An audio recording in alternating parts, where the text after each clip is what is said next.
the NCL, where we compete for trophies, money, and most importantly, bragging rights for the year.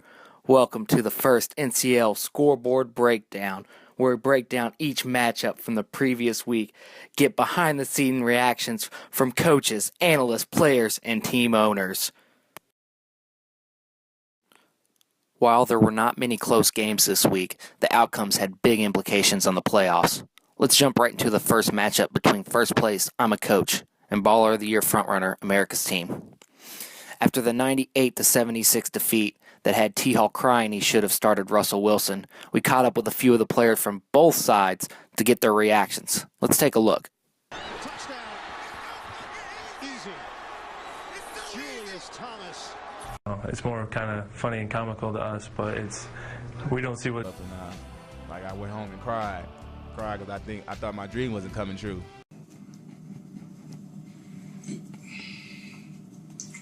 Next question. I love this game. I'm very passionate about this game, and right now it's affecting me way too much. I'm trying my all to do my job. So that's it. Immediately following the loss, T-Hall began messaging around the league like a madman in his best attempt to pull off a trade raping that hasn't been seen since the days of Hurricane Horton.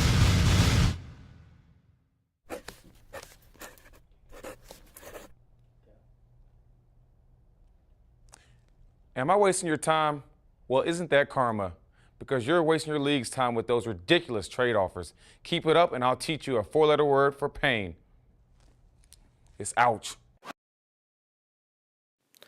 Our next matchup was between last week's douche, Hoosier Doucher, and ass-pisser frontrunner, The Animal. After scoring in the triple figures for the first time all year, The Animal diverted back to his ass-pissing ways.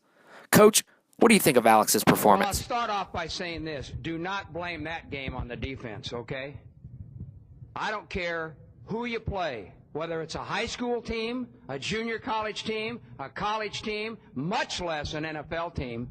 When you turn the ball over 5 times, 4 interceptions, 1 for a touchdown, 3 others in field position to set up touchdowns, you ain't going to beat anybody I just talked about. Anybody.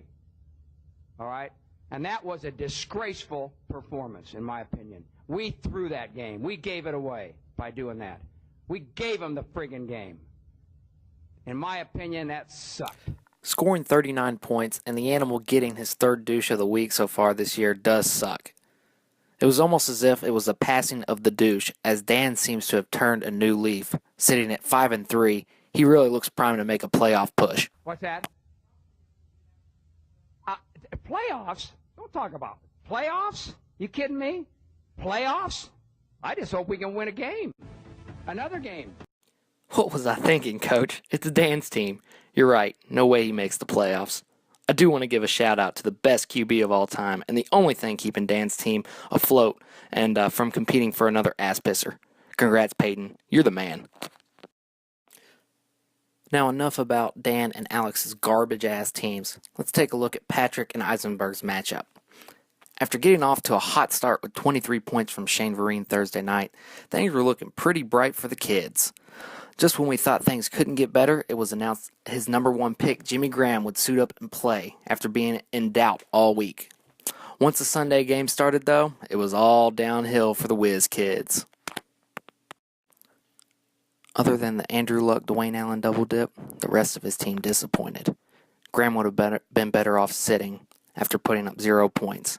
But the biggest disappointment has to come from P-Rig's second-round pick, who was 100% healthy, but also put up 0 points. Alshon Jeffrey, for your pathetic performance, you earned the Creamer of the Week award. That's terrible. Eisenberg, meanwhile, goes to 3-0 under the team name Bum Squad after starting 1-3 under the team name The Champ, putting him in the thick of the playoff hunt at 4-3. The big turnaround can mostly be attributed to the dumbass trade Hasselhoff made, gift wrapping Peyton Manning and Andrew Luck's number 1 targets, Demaryius Thomas and T.Y. Hilton, to Eisenberg.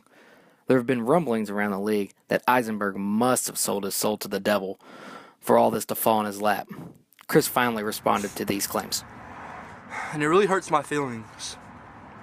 I act like it doesn't, but it does really bad. Gingers have souls. I go to church. I'm a Christian. You don't know me. You're not God. You're not God. You don't know who has a soul and who doesn't, all right? I'm a Christian. So if you think I don't have a soul, you tell me. Otherwise, fuck you. Bitches, for real. I'm getting sick and tired of everyone making fun of red-haired people. Like, he's a ginger. He's a ginger. Okay, sorry I brought it up, Chris. But since we're on the topic of that trade, let's jump over to the Hasselhoff vs. Air McDude game. After being humiliated on the league's front page the past 2 weeks, the commish responded with a big 90-58 win. That Arian Foster deal seems to be working out real well for McDude, and thank God, as another loss here, and I don't think that Don't Jump book would have saved him from jumping off of a 10-story building. Even though a TD was taken away from Antonio Brown, he still celebrated the win.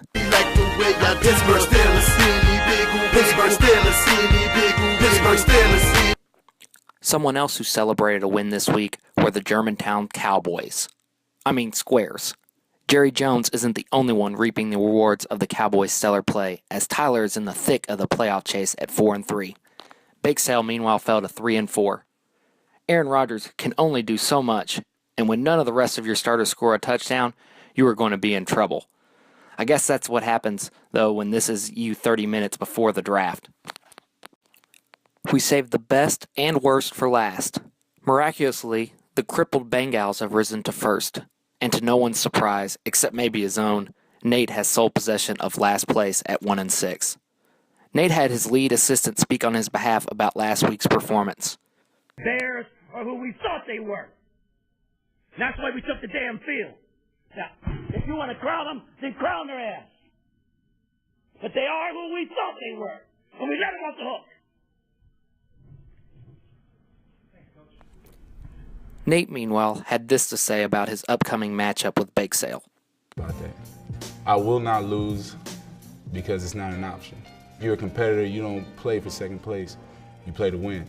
And that's the only reason you play. You play to win. That's the bottom line. Well, he got one thing right. He isn't playing for second place with that shitty team he assembled, but I bet he wishes he was. About the only thing Nate has gotten right is his current team name and logo, and that took him about 50 tries. Nate has already made 3 bad trades.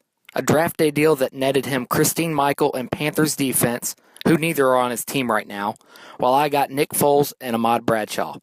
A week 3 trade with T-Hall of Terrence Williams for Jason Witten, who he later cut and T-Hall re-picked up. And he gave up Joique Bell to the Bengals for Brian Quick just a couple weeks ago. I wonder when he's going to cut Brian Quick.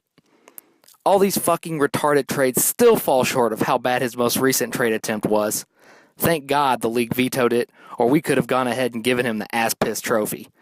Nate, much like your T-Pain soundtrack career, it looks like your fantasy relevancy is a one-hit wonder, and last year's surprising run was an anomaly. Suck it. Well, that's a wrap. I hope everyone enjoyed the NCL Week 7 breakdown, and I look forward to an exciting Week 8. Let's go, America's team. Woo!